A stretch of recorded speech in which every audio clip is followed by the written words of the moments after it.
So good afternoon, good morning, and good evening to colleagues who are joining us from all over the world to learn more about the WSIS Forum 2021 Hackathon, which we have launched last week to learn more from the experts and to learn about how you can participate in the hackathon, what kind of topics we are going to be tackling here, and also to learn from some of the experts in the area. We have Amal from UNDESA, Dr. Jyotishwaran from WHO, Vishy from Hacker Earth, and of course, Michael Hodin from the Global Coalition on Aging, who will be sharing experiences and strategies of how to work together and to come up with some winning solutions in the hackathon. So we already have more than 80 participants who have registered, but we encourage more participants to join in to be able to contribute to such an important activity. We would like to invite our Deputy Secretary General of the ITU, Mr. Malcolm Johnson, to please open this meeting and to provide his opening remarks. Over to you, Mr. Johnson. Thank you very much, Gitanjali, and let me start by wishing you good morning, good afternoon, good evening, wherever you happen to be joining us for this. I very much appreciate your participation. It's a great pleasure to welcome you all to this inaugural virtual global hackathon on aging better with ICTs, an event focused on innovating and building efficient ICT solutions for assisting older persons within our communities. So let me begin by thanking all our partners for their continuous support and advice in organizing this hackathon. In particular, I'd like to recognize our supporting partner, the Global Coalition on Aging, as well as our sister organizations joining us today for their trust and collaboration, especially on the WSIS Forum special track on ICTs and older persons, which no doubt will replicate the success that had last year. And many thanks to all our speakers today. I'm pleased that as a result of these good partnerships, we have launched the virtual hackathon and have introduced our WSIS Healthy Aging Innovation Award. This award will recognize WSIS stakeholders for their excellence in supporting innovative and sustainable solutions for the growing global population of older persons. Over the past year, COVID-19 has highlighted the importance of having the necessary digital skills to continue working, studying, caring for others, and remaining connected to our loved ones. More than ever, older people are reliant on their ability to use digital technologies effectively. The pandemic has challenged us all, but for this segment of the population, the importance of connectivity has never been greater. The difficulties of securing COVID-19 vaccine appointments, for example, or accessing online healthcare, show the obstacles facing older persons in a virtual world. For many of these age groups, digital technologies have been crucial in overcoming the isolation of these past months. The Aging Better with ICTs virtual hackathon is open to participants from around the world. It's a rare and valuable opportunity to gather teams from different age groups, different backgrounds, and different regions to develop innovative ICT solutions that respond to the challenges faced by older persons.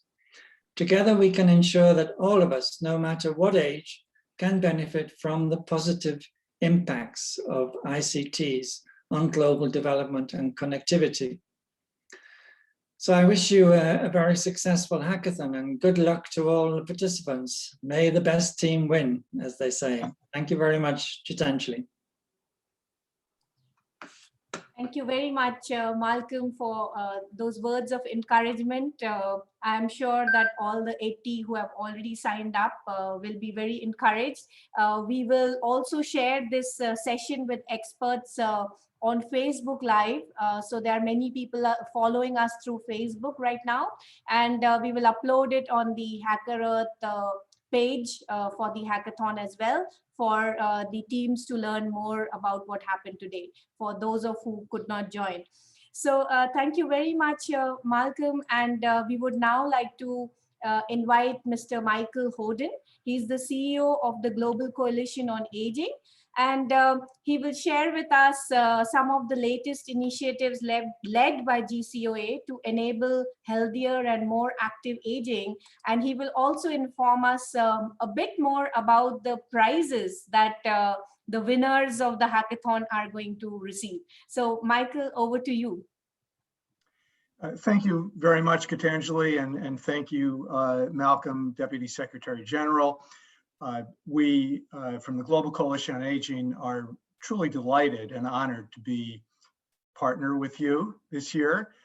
We started our partnership last year, and now in 2021, it is only getting larger, deeper, and we hope better.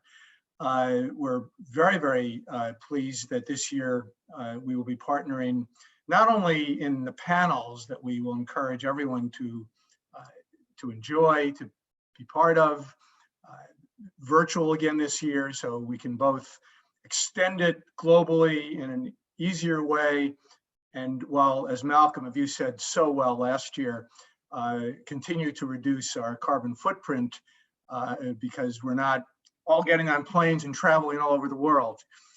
So let's see what happens in 2021. The hackathon is a very exciting opportunity, and Global Coalition on Aging is delighted to be partnering directly with WSIS and with ITU. We're also thrilled to have our friends and colleagues from the UN and WHO who are with us and will speak in a moment, but importantly highlight the fact that we now have the Decade of Healthy Aging, a formal UN and WHO decade. And it is one where the Global Coalition on Aging brings together the opportunities of private and public partnership. Our Global Coalition are companies across sectors: technology, healthcare, pharma, consumer, elder home care, financial institutions, and others. And so the hackathon, we welcome areas that we hope will cross each of those sectors. We have 4 areas that we've targeted. One is in what we're calling Alzheimer's disease and cognitive decline. Huge needs around the world where Alzheimer's and dementia are near perfectly correlated with aging.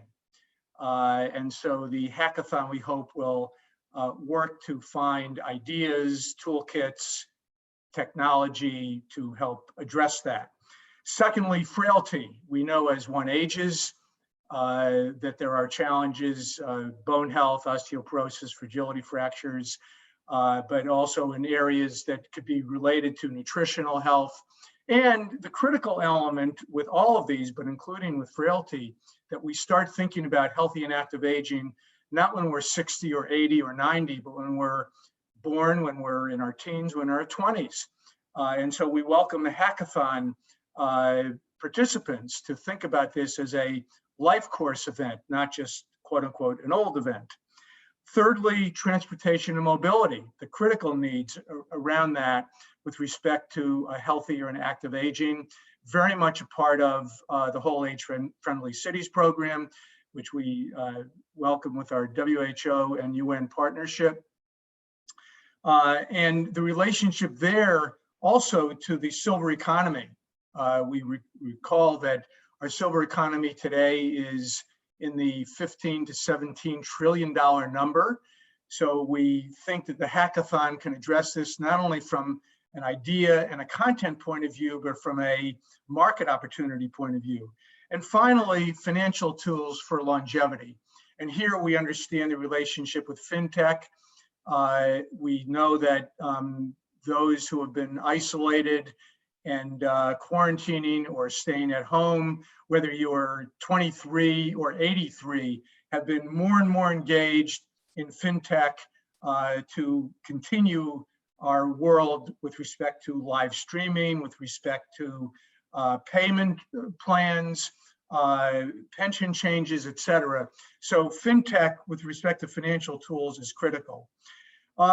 We are delighted to open this hackathon now and welcome those to hack along these 4 areas.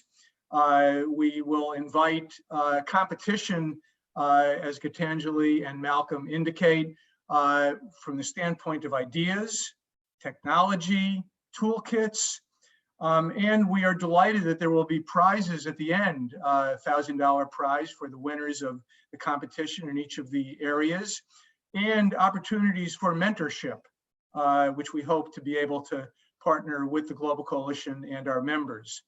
The final point I would make that Deputy Secretary General alluded to, the Global Coalition on Aging is also very, very pleased to be partnering with WSIS and ITU this year on the Healthy Aging Innovation Prize, where we will invite technology and ideas related to ICTs and aging that are already in the market that you want to submit. And we will have a lot more information around that. But this Healthy Aging Innovation Prize is another one that we think during the course of this year's WSIS will be a very exciting opportunity. So this is a marketplace. It is a need for older people. It is, through the decade of healthy aging, an opportunity for all of us to have healthier and more active life course that we think will be good for society overall. And we are so pleased from a Global Coalition on Aging to be partnering with ITU and WSIS. Thank you, Gitanjali, and thank you, Malcolm. Thank you very much, Mike. Thank you for guiding us in this area of ICTs and older persons. And another good partner of ours is UNDESA in this area. So I'd like to invite Ms. Amal Rafe, who's the Chief of Program on Aging Unit. She's also serves as the Secretariat for the General Assembly's Working Group for the purpose of strengthening the protection of human rights of older persons. And thank you very much, Amal, for also reflecting the older persons track of the WSIS Forum in the UN Secretary General's report. So we really appreciate that. We're trying to promote and bring awareness on this topic to as many people as possible. So Amal, over to you to share some of the programs that you're leading right now, and also to give some ideas to our participants on which areas they could focus on. Over to you, Amal. Thank you so much, Gitanjali. Thank you to you, Tala and Mike, for co-organizing and sponsoring this hackathon, and a special thanks to Malcolm for making time to join us today. I think before we get started, I want to ask you all to take a moment to visualize an older person that you know. Just take a moment to think about an older person that you know. Who did you see? Was it an older woman sitting on a bench in the park feeding pigeons?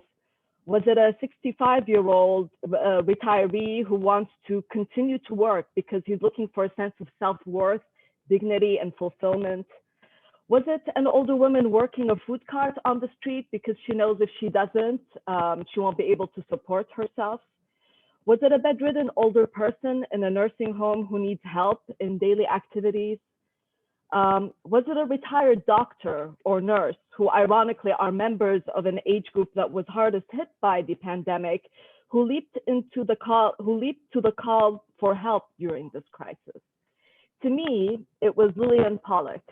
I met her when she was 100 years old, and I remember her flirting with my boss at the UN, telling him that she doesn't mind dating a 60-year-old as long as his face is easy to look at. I think the best pickup line ever.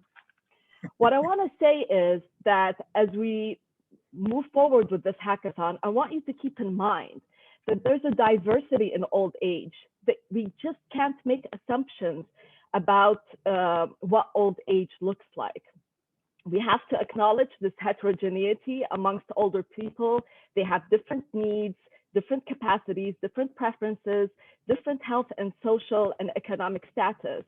And if public policies, and in this case, ICTs, don't recognize that, we will fail them. Now, age matters when it comes to the digital world, but so do life experiences, resources, and context. I remember when my older brother and I connected mom to a new messaging app, and we were texting at a time when Rogue One, we're big Star Wars fans, movie was out. My brother teased me and wrote, "You rebel scum." And then mom texted back, "Don't call your sister scum." And it just hit me at the moment that I always thought that my mother, an older woman, would struggle with the technology. She didn't. She struggled with keeping up with the context of the conversation. Now, almost 20 years ago, the Madrid International Plan of Action, which is like our blueprint guidance on policies and recommendations that have been agreed upon by member states, talked about technology. It talked about technology being bringing people together. It talked about technology reducing marginalization, loneliness, and segregation between the ages. It called for measures to enable older people to have access, to take part in, and to adjust to technological changes. So notice here that older people should not just be recipients of this, they should take part in this exercise. And it called for the digital world to take into account changes in physical abilities and visual capacities of older people. And it called for technological demands of daily life and how they need to be user-friendly to assist older people in that. Now, COVID-19 has amplified digital inclusion issues. I mean, we know these: the telehealth, education, the world of work, social and mental well-being. And many of these changes are here to stay. And we know that digital divide and digital literacy are critical issues across the barriers to digital inclusion of older people. And our colleagues at ARP tell me that older Americans will spend $84 billion on technical products by 2030, but only 5% of the technological images in the public sphere include or reflect older people. And when they do, they often show a younger person doing something that's technological for an older person sitting next to them or teaching them how to do it. I think that this hackathon is important and timely because it's a glimpse into what our future is going to be like. Imagine that by 2030, which is the deadline for the Sustainable Development Goals, globally, older people are going to outnumber youth. This is the future. And I encourage you all to take part in it to build forward better for older persons. This means that we have to make sure that this work does not stereotype older people. It does not discriminate against older people because of their age. We have to make sure that we not only address the challenges, but also the opportunities that older people bring into this conversation. And most importantly, we have to ensure that digital products, policies, and practices comply with human rights standards and protections for older people. I wish you all the best of luck. We're really excited about this. Thank you. Thank you very much, Amal, and thank you for sharing those important aspects that the participants should be focusing on. Last year, during the ICTs and older persons track, as you also highlighted, standards came up as a very important aspect, that there are not many ICT standards that exist for older persons at present. And Malcolm was also the director of the standards division at ITU for a long time, and he also understands the importance of standards. So we will definitely promote this, and we will be looking at ways to explore this important aspect, and we invite all the participants to also focus on this important aspect of standards while working on the solutions for the hackathon. So thank you very much, Amal. We really appreciate this partnership. I'd like to now move on to Roxana. She is the focal point of ICTs and older persons topics at ITU. Roxana, the floor is yours. Thank you very much, Gitanjali. So I have to say that after the wonderful intervention of the previous speakers, it would be very difficult to add additional information because everything, the essential information was already said. What I can say is that it is a reality that the world is digital and its population is aging. So for the first time in human evolution, people age over 60 have outnumbered children under 5 years old, and they are predicted to reach 2 billion by 2050. So the digital world can no doubt enable older persons to participate and contribute to society, turning this misconception of vulnerable into valuable. I would also like to mention that in an interconnected world, information and communication technology can empower and contribute to healthy, independent, and fulfilled life of present and future older adults like me. And I definitely think that the work that we are doing here in ITU with the support of all the involved stakeholders can only be beneficial for us and for you, for the future of our children to live in a world inclusive for everyone. We know that ICTs, if they are accessible and in connection with what you just mentioned, of course, our work throughout ITU, personally, I'm in the development bureau, so I am working in the subject from the perspective of digital inclusion of everyone, regardless age, gender, ability, or location. But if ICT are provided in accessible and user-friendly formats and platforms, can be valuable enablers for older adults, helping them to overcome more easily age-related limitations, including hearing, dexterity, and visual impairment. As our colleague from UNDESA said, we know that the digital context reduces distances and avoid isolation and loneliness. It also facilitates active participation in all aspects of today's society.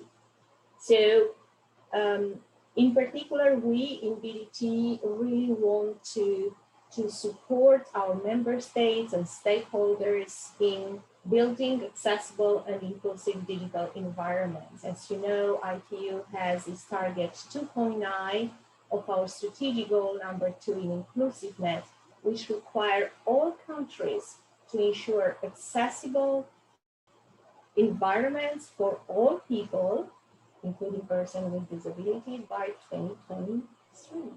This is tomorrow. Anyway, last but not least, I also mentioned, since we have Michael with us, that the Global Coalition on Aging estimated the global market value of older adults, so-called silver economy, at 17 trillion US, and this is growing. So it's also a huge opportunity for all the private sector to consider and to open for everyone opportunities to be better, to obtain better services, better products, and in this way for all of us to have a better life. Last but not least, I just want to mention that we are currently working and we hope launching our first ITU report with regard to older person. It's entitled Aging in a Digital World, from vulnerable to valuable.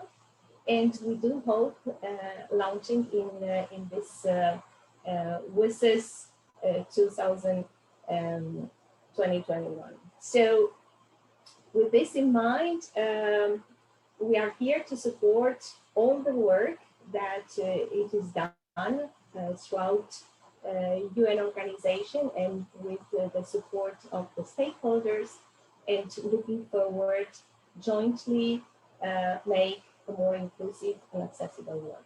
Thank you. Thank you very much, Roxana, and thank you also for sharing some of the new projects and publications that we are working on, especially making older persons from vulnerable to valuable, of course. And Mike, your Silver Economy Forum was extremely useful to understand how older persons actually contribute. They're contributors to the economy, and that's how we should look at the older population. So thank you very much, Roxana. We will move on to Dr. Thiagarajan, who is from WHO, and WHO is an extremely important and valuable partner for the ITU and WSIS process. Especially, they're also the lead WSIS action line facilitator for the action line on e-health. And now we are also collaborating with them on the ICTs and older persons track, which is not necessarily only related to health, but it is related to the complete well-being and contribution of older persons and integration of not only older persons. So like we were talking earlier, that it is a process that a young person would also become old in a couple of years. So to understand this whole process of aging well. So Dr. Thiagarajan, welcome, and we would like to invite you to highlight your work related to the development of a framework for integrated healthcare for old persons that you have been working on, and for measurement of healthy aging using digital technologies. I think this is an area that you're working on as well. So over to you, Dr. Thiagarajan. Yes, thank you. Thank you. And it's a good afternoon to everyone. It's a pleasure and honor to be here. I think from WHO side, the most important point is a transformation. From 2000, there was a big shift in the way the healthcare is being organized. So if you, for example, when I take my child to a pediatrician, the first thing the pediatrician will do is, okay, how's the weight of the child? How is the height of the child? And whether the nutrition parameters are correct. So the pediatricians looks into how well the child is growing. But when I take my mother to a doctor, the first question is your mother have diabetes? Does your mother have hypertension? That's an important point, because the doctors are just seeing older people as someone coming with a bowl of disease. So for WHO, we want to change this paradigm. We want to see older people in the same way we see a child. Why not we think about how well the person is aging? Because it's not the same rate in which everybody is aging. But the doctors don't see this point when you take an older person to see them for medical help. So keeping this in mind, WHO proposed this framework called healthy aging, which has got two dimensions. One is you can monitor everything that happens under the skin of us when we get older and older. And we can monitor and then track in the same way we actually monitor the child's growth. And that's very important for WHO. Second is that it's just not what changes happens within my skin that determines my well-being. It's actually ability to do the things that matters to me that determines my well-being. So when I get older, it doesn't matter whether I have a job or not, but I'll be very, very sad if I cannot go and attend my granddaughter's wedding. So the people should have their ability to do the things that matters to them. So taking these two views, that the changes that happens within the person under the skin and their ability to do the things that matters to them is what constitutes the WHO framework of healthy aging. And everybody in the world should have the opportunity to experience the optimal level of intrinsic capacity and functional ability. That's a vision for the decade of healthy aging as well. So far for the monitoring thing, we monitor the child. If you see a child's growth chart, you see a chart where the doctor actually monitors where the child is in terms of height and weight. We can also develop similar chart for geriatricians or medical professionals to monitor how well the person is aging. Maybe the person may be at 70 years, but the actual biological aging process may indicate that this person is actually going down. And that triggers the healthcare practitioners to think and dig more into details of what kind of things, processes going on, and putting this person at risk for early mortality or at risk of developing further diseases. This thinking is very transformational because the moment we shift the thinking from disease to function, it's going to change the healthcare into more person-centered care, and personalized medicine can be delivered to older people. But the key to make this shift is developing that framework of monitoring. Using a digital technology, you can actually pool the data that's coming from different sources. I think there are a massive amount of data that's being collected. There are sensor devices, there is a mobile GPS information being collected. An iPhone, for example, it calculates the number of steps. But the key thing is that we have to bring this data in a more pre-digested form and give it to the healthcare practitioners to take actions. For example, I see my iPhone and I see a number of steps that I can go and do it. What can I do about it? What is this telling me? Is it telling me that I will not get older in a healthy fashion, or I'm going to get deteriorated in a few months' time? So there are wealth of information being collected in digital platform, but this is not being put in a framework that's useful for health workers or a health older person themselves to take actions and take responsibility for their health. So developing that kind of digital platform that brings this information into a common framework that people can use and understand is important. And we are looking forward to that kind of solutions that being developed in this ambitious project. The second is aging in place. In COVID situations, many of us heard there are more than 50% of death in COVID occurred in long-term care facilities. In residential care facilities, the older people are living. And if you notice several papers and several people talking about the quality of life of older people living in those facilities are not that great. Many people, when they get older, they don't want to be put in institutions. They want to age in their own home, and they want to have a life they continue throughout their life over time. So this is very important because at some point of time, the human plasticity, a body has a limit. Beyond that, we cannot stretch it. How much ever of healthcare interventions we do, at one point in time, we all will experience a decline in our health. But with the help of digital technology, they can still maintain their health. They can still move around. They can get help through digital technology to buy the things that they wanted, and they can still remain in their home. So looking into solutions that help the older people to age in place is definitely an important area for WHO to support and work together with partners who are moving towards the directions. Third is the quality of ICT solutions. For WHO to make a strong recommendations or endorse any kind of technological solutions, we think about the benefit versus harm. For example, there is a lot of evidence that shows if you actually make the younger children to play a video game with an older person, that interaction actually changes the perspective of how younger people think about older people. But you need to think in mind, is it really helpful or is it harmful for the kid to play a video game? So it may be helpful for older person, but it may be harmful as well for the child to be in a video game or having a habit that might have a long-term effect on the child.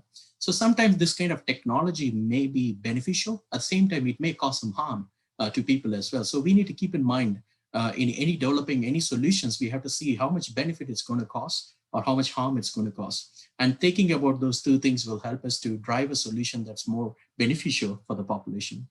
Third is in working with we have been doing systematically looking at all the research papers published on digital solutions for older people, particularly older people who are receiving long-term care in the community or in the facility.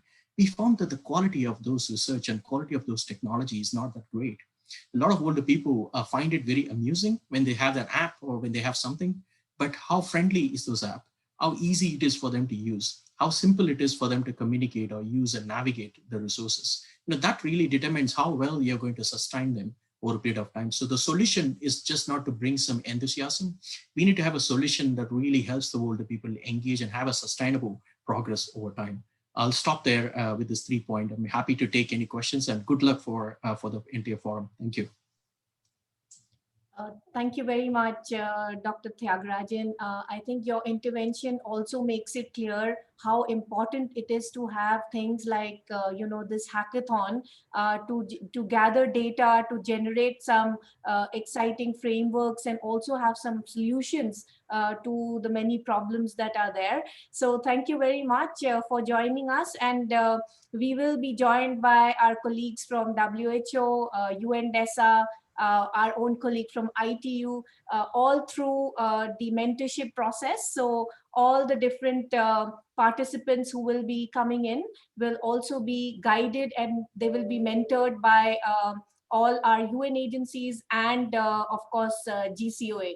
So thank you very much to the mentors. We would now like to move on to the nitty-gritties of the hackathon itself. So I will invite of course Vishy, who is the CEO of Hacker Earth. But first, maybe our colleague Tala could take us through the main challenges, through basically the rules and regulations and a few other things. And then we would have Vishy to explain how the hackathon platform actually looks. So thank you very much. And over to you, Tala. And thank you for your enthusiasm, Tala, in getting this all together and moving forward with it. So over to you, Tala. Thank you so much, Gitanjali, and welcome to all participants today.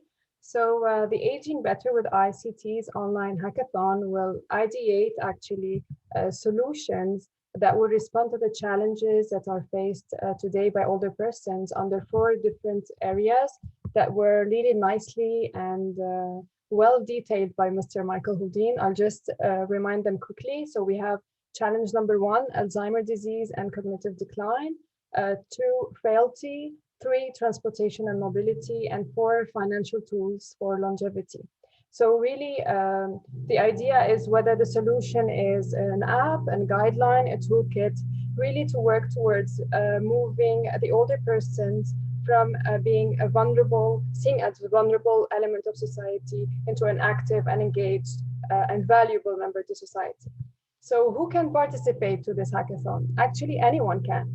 If you are passionate about technology and innovation, you want to work towards social and economic impact, you understand or you have an existing project in mind, you want to further develop it, we actually really encourage older persons to participate to this hackathon, because basically they are the end users of the solutions that will be developed and ideated, and they are the best placed to provide recommendations and solutions. We usually encourage team participation, so ideally between 2 to 5 participants, but you can of course register individually and you will be able to join a team that is existent. So our colleagues from Hacker Earth will provide details to that. The prizes again, so for each of the 4 challenges will be provided winning a monetary prize of $1,000 US, along with 6 months of an in-house mentorship to further develop the idea within a GCOA member. And of course, all participants will be receiving Earth e-certificates of participation. I just want to go through quickly through the timelines. So as Gitanjali mentioned at the beginning, the hackathon registration was open on Monday. We actually have more than 90 participants who are actually today registered on the platform. Registration will continue until the 15th of March. And then the hack will start between 15 March to 15 April. And we will have mentorship sessions in parallel with subject matter experts from different UN agencies and of course the GCOA members, ITU, UNDESA, WHO, and FAO. I'll come back to my slide. So after this hack, 20 finalists will be selected, actually 5 finalists per challenge, and a jury panel will reunite to choose 1 winner per each challenge. And the winners will be announced during the last week of the WSIS forum that is scheduled between the 17th to 21st of May. Over to you, Gitanjali, to have a live demo and present our Hacker Earth colleagues. Thank you. Thank you very much, Tala. I think that was very comprehensive for all the potential participants. And this is great that we have over 90. So till last night, there were 70, but they're already 90. So this is excellent to see the interest of the participants.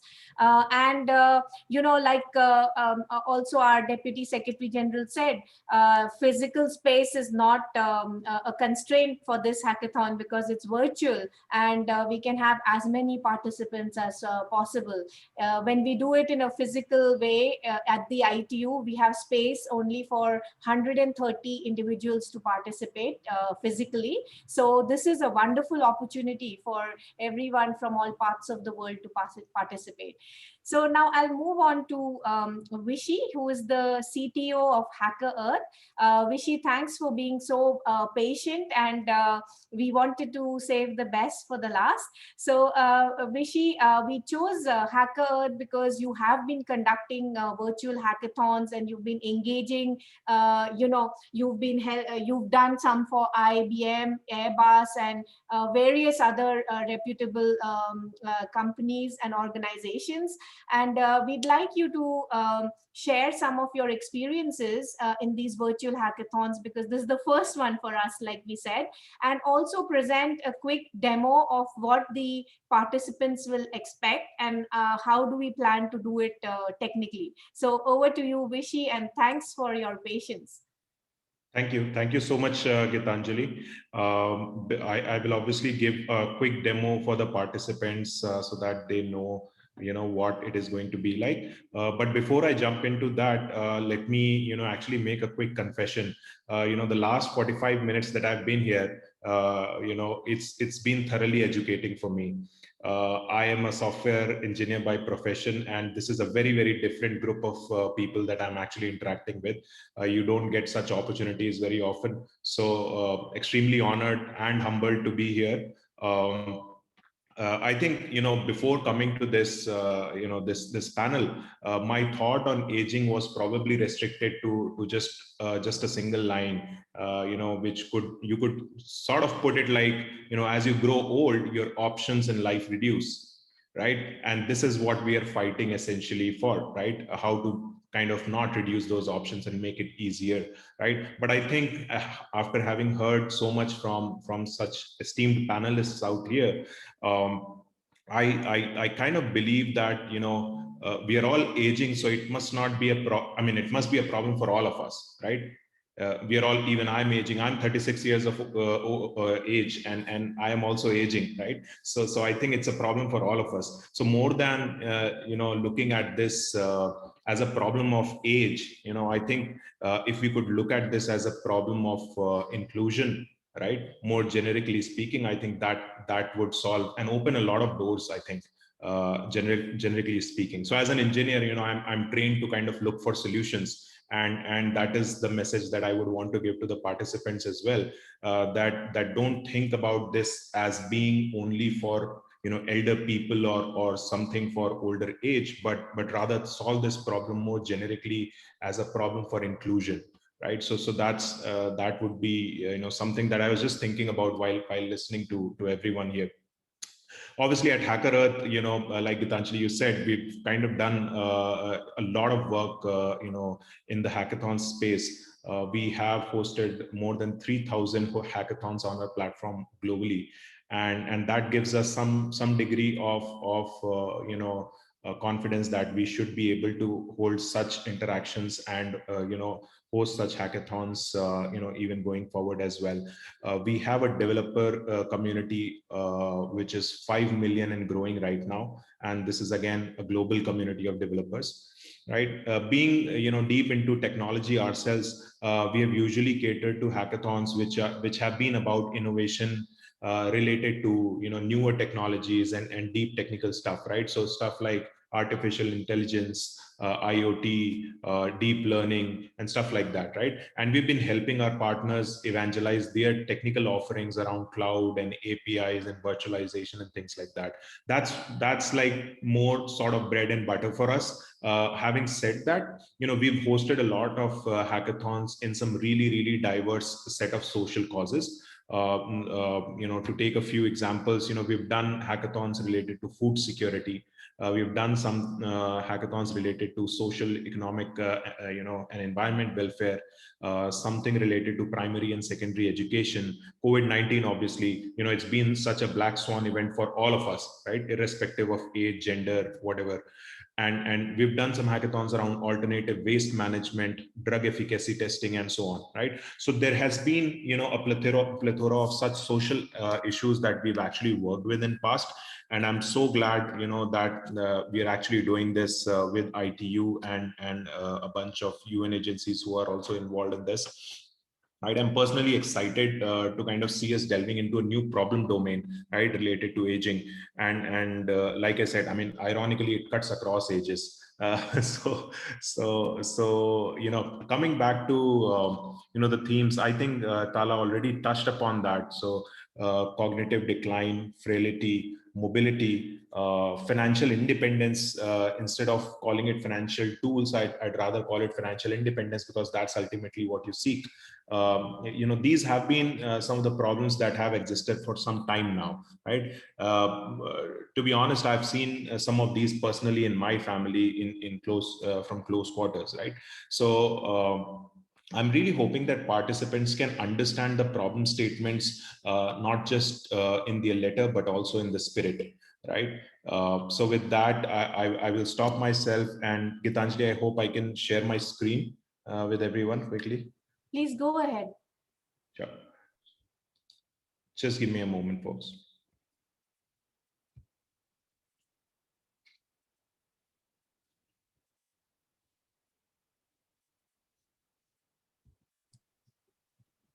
All right. I hope you guys can see my screen. Gitanjali, if you could confirm. Yes, we can. Go ahead, Vishy. All right. Thank you so much. So guys, this is how the Hacker Earth hackathon page looks like. If you go to the URL hackerearth.com/challenges/hackathon/aging better with ICTs, right? This is the page that you end up with, right? And if you see, this has all the details that Tala has talked about. You know, you would see how many people have registered. I can see 90 have already registered. And Gitanjali, be assured that we'll cross, you know, the last time's number very easily and very soon, right? So I don't have any doubts about that. Here you can see the team size. So again, for the participants who are participating individually, you could do that, but also, you know, try to encourage more people to kind of come and join the team and collaborate with you and sort of innovate with you on the ideas and themes. The start date and end date kind of mentioned on the top. This is obviously an online hackathon, so anybody from anywhere who has a working internet connection should be able to participate. You know, just letting you all know, we get participations from all across the globe, right? And sometimes we wonder ourselves as to how something which has been just put out there on a web URL reaches so many billions of people across the world. So that said, I think having online hackathons is truly a blessing in that sense. Okay, so you know, I wouldn't go into too much of the overview. I think we've talked about it a lot. Themes, like we already talked about, are these 4 themes. So your ideas and your implementations have to be around these 4 themes. I think Gitanjali also mentioned that we should not restrict ourselves to developing app and technical, you know, solutions. We could potentially propose, you know, policy ideas and things like that, right? So that is again something to be kept in mind. But it's important to kind of revisit these themes again and again, so that you don't sort of deviate too much from the topics, right? That just helps the participants. All right. So who can register? All of this has been covered. Timeline, Tala, you already covered. I think we've talked about the prizes as well. So I'll quickly go over, you know, how people can actually register, right? And that should be all from my end. So if you click here, the register now button, you would be typically taken to a page like this, right? And you can fill up the form, right? You can fill up the form with your professional and personal details, whatever you want to share, right? So I can quickly maybe select, say, India, and then maybe region, and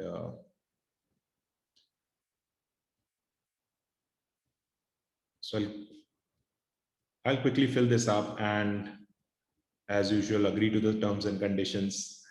And that's all you need to do, guys. Once you are through with this, you know, you can basically choose what skills you are good at. Obviously, these are technical skills that we've listed here, right? So if there are any skills that you would want to talk about, you could do it here, and then basically just click. And I'm so sorry. Let's just add some field here. And here we go, right? The moment you have registered, instead of seeing the registration button, you would see a view your team button here. And once you click on this, you would be taken to a page which is your team page, right? And you could talk about your team here.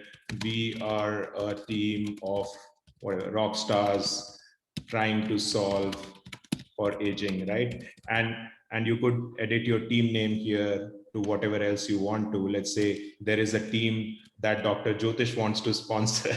you could give your name as WHO team and save it here, right? There you go. So that's one. The other important thing to notice here is you can there is a button which says I'm looking for teammates, and you can switch this on if you are looking for teammates from within the pool of 90 candidates who have already registered, or will more will register as we go along. So once you click this, others will be able to see your team, and you they'll be able to join you. I can obviously browse all participants, and I can see their profiles and whatnot, right? Along with that, if I have certain emails, that I want to invite, right? People who I want to invite, I can simply put their email here and basically add a message and send an invite to them, and they get invited and they can join my team. So that's how you can basically build your team. If you don't want to build your team, you can also join existing teams. So I can see there are already these teams that have been created, and I can simply click on a team and say, okay, I want to join this team, and the person who's managing that team would get notified accordingly. So that's pretty much it from the candidates perspective, and what we wanted to showcase to you today. Obviously, once the submissions start, you can actually go to the submissions page and actually start making submissions, right? So that's something that you can do once the submission phase actually starts. So yeah, that's pretty much what I wanted to show. And with that, I wish everyone all the best, and all the best to the organizers as well. Thank you, Gitanjali and Tala, for doing this, and over to you. Thank you very much, Vishy. This is exactly what we wanted to learn more about, so that the audiences, we can even put this up on our website, so that people understand how the whole platform works. And it's really good to see that they've already started forming their teams, and it's really an interesting concept for us to see how it can be done virtually, because we've been doing it physically, I told you, and it's a lot of manual effort there, but here it seems to be so much more their own way of working, their own way of getting teams together and things like that. So Mike, we thank you very much, Vishy, and we will work together to ensure that we get some good solutions there. And when you were speaking about those solutions with artificial intelligence, IoT and things like that, we also got this idea that we should involve our emerging trends division also in this hackathon as mentors, so that they understand the technical aspects of the solutions developed as well. So thank you very much, Vishy, and of course we will look for your advice and guidance as we go along. So Mike, with reference to the participants, we would need your help to also get in older persons participating, because I can see that the average age right now is pretty low. So we definitely want more balanced participation, because as you said, the applications, they're going to be the end users of the applications, so we definitely need older persons to participate in the teams as well. So we will look forward to your help, and please, if you have some ideas, would you like to share them with us? You are muted, Mike. You're muted. Thank you. This has been excellent. Thank you. And I too, Vishy, have learned a great deal in this last hour. So it's been terrific. With respect to the expansion and increasing, one would hope, the diversity of age participating, I look to my colleagues at WHO and UN, Amal and Joseph. For example, Amal, maybe the NGO committee, which is a cornerstone of everything that we're doing in this aging space. Maybe we work through some of the key member states, ambassadors who might want to let their communities know about it. One of our friends and partners that we all work with, particularly WHO and at the UN, is International Federation on Aging, one of the most important NGOs, and Jane Barrett, who is the head of that, and wonderful, and I think working through IFA. So there are a number of stakeholders that we all know, some official and formal, also working through the companies that are members of the Global Coalition on Aging, Philips, for example, and Lilly, who have all been very interested in this. So I think we can, after this, pull together some particular groups and expand and extend those who are participating in the hackathon from the average age of 32 to maybe make it a little bit older. Thank you very much. Thank you very much, Mike. We'll be working together on this. Amal, would you like to come in after experiencing the whole platform and how it looks like? Amal, please, over to you. Thank you, Gitanjali. Yes, I think it looks great. I think definitely I agree with Mike that we need to utilize, our own contacts to spread the word and engage, as you said, the older persons themselves in doing this. I remember 2 years ago, we hosted an older lady. She was from Japan, an 80-year-old who designed an app for older people. So we have our contacts, some of whom Mike had brought up. We also have the Global Alliance for the Rights of Older Persons. This is a network of, I think, over 200 civil society organizations that are spread out throughout the world, who can, spread the word on that as well.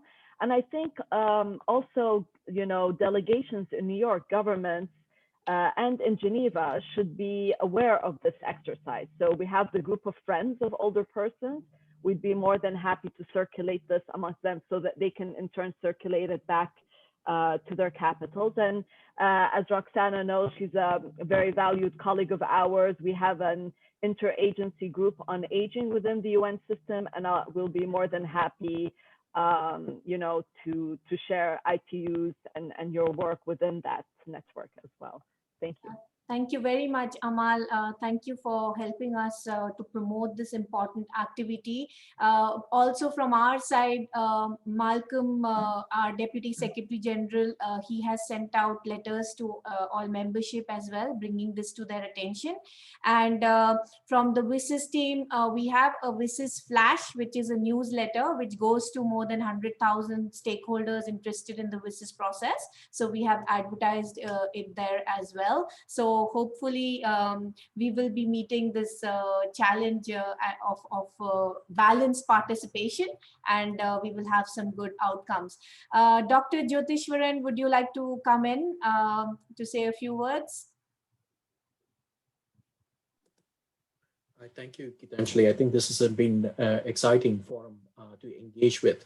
I see that there's a lot of engagement from different participants with different idea. What would be important for us is that to find some healthcare solutions. How ICT solutions could be used for improving health and well-being of older people is certainly a key. And we have been working with the different partners. WHO also have a digital health department, as you know, and we closely engage with them and work closely on looking into evidence for digital health solutions and how this technology can really benefit the older people in a larger scale, and what we can recommend to a member state to scale up. So we are looking in terms of not just at the preliminary level development, we are also looking for well-developed product that is strongly proven by evidence, which WHO can recommend countries to use. But I see that this is the first stage of development, so I'm very much looking forward to engage with the forum and see what kind of product and technological solutions that's being developed, and hopefully trying to take that forward and implement in some of our work. That's the interest from my side. So thank you very much for inviting me, and it's been exciting time to be here. Thank you. Gitanjali, I might, if I just one last moment to highlight that we do have a number, as we've all said, in the health area, which is totally understandable. And I'd love, Joseph's, the WHO reframing from a disease focus to a functional focus. And that very much connects to financial planning and financial needs and fintech. And so perhaps we can also expand a little bit there, again, to call out a little bit. For example, you know, an organization like MasterCard might be as interested in this as a healthcare company. BlackRock as interested as a technology company. And maybe we can also, within the UN system, therefore, reach out to some of our financial colleagues, those in the fiscal arena or the economic arena, because active aging will also lead, we know, through mental health and putting down the barriers to isolation, lead to a healthier aging. And so bringing in some of those other groups to the hackathon could be very interesting. Definitely, you know, Mike, this has been our a philosophy and ideology and approach to look at each and every topic of digital inclusion, not only older persons, that it should be cross-sectoral, that we should definitely be able to get all sectors to participate in our activities. So we will definitely jointly work together to explore how to get the fintech sector interested in this area as well. So, you know, that UN UNCTAD actually is the focal point for e-business with the WSIS action lines. So we can explore also with our colleagues in UNCTAD to see how we can work in this area. So we have one question from Saurabh Nayak. I guess he's a participant. He says that it was a wonderful experience to hear on all these different perspectives. And he says a question is, what is the granularity of solutions expected? Well-developed ideas, complete framework. So this is open. Maybe I'll get Mike to respond to this. Well, as we said, we're, first of all, welcome. We're glad we have 90+1 now, you. We're looking for ideas that will lead to communication and policy change. We're looking for ideas that can create, as we've said, perhaps toolkits. We're looking for ideas that will lead to what we all would think of as technology, new apps, et cetera. So we are very flexible and open. And as we all know, ICTs is information communication technology, so not just the pure technology itself. So the short answer is we're flexible, open, and want to turn that $17 trillion silver economy into a double number very, very shortly, which this process can help do. Thank you very much, Mike. Of course, I think the ultimate solution for us would be like how Dr. Jyotishwaran explained that, you know, it is a product ultimately which can be, you know, suggested to member states for using in their respective countries, you know. So that would really be a very big success of our hackathon. Well, just to give you another example, a couple of years back, a startup had come to the WSIS forum, where a group of young students in Netherlands are working with the local governments there and the hospitals to create some sort of a signaling system. If there is a problem that is sensed with, say, older persons with diabetes or older persons with a heart problem, and immediately the ambulance would reach, you know, outside their doorstep when something is sensed by an application that they had produced. It was in the mobile phone. So, you know, such kind of small but very impactful applications which can save lives would be really wonderful to explore. So colleagues, we are running over time, but there is another question. Francisco Sarias, the hackathon says we could present projects we are already working on, but the rules specify we can only present work done during the hackathon. So thanks for bringing that point, Francisco. We will have a look at it and we will rectify it. But in our opinion, I think it could be projects that you are already working on. Mike, what do you think? Agreed. Thank you. Yes, we will rectify that. We will rectify that. And thanks, Francisco, for bringing that to our attention. And thanks a lot for participating in the WSIS Hackathon. So we do not see any other questions or suggestions. There is one more question from Daniela Duplin. Hello, how will the teams be matched with the mentors? So I leave Tala, Nancy, or Vishy to respond to this. Maybe I can jump in. Yes, go ahead, Tala.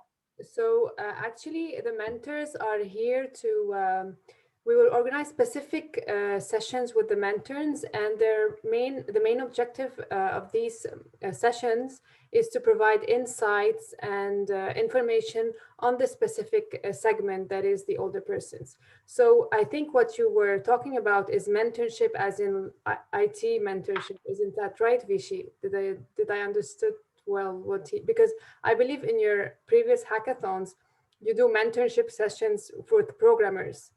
And since our hackathon goes beyond the programming segment and community, the mentorship sessions will be really related to the topic, the ideas, and really wide. So I think I responded to the question. I would also add for Danielle, who is agreed to be a mentor and one of our judges in this, that we will look at all of the teams and talk to our mentors and try to match them up accordingly, because we obviously want people who, from the theme point of view, can help the teams to move their idea forward, move into an application, into a product. So thank you, Danielle. We're really excited to have you as part of this.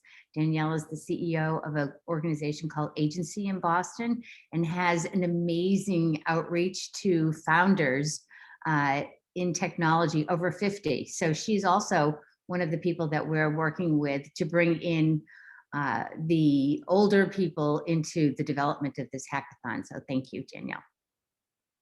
Thank you very much, Danielle and Nancy.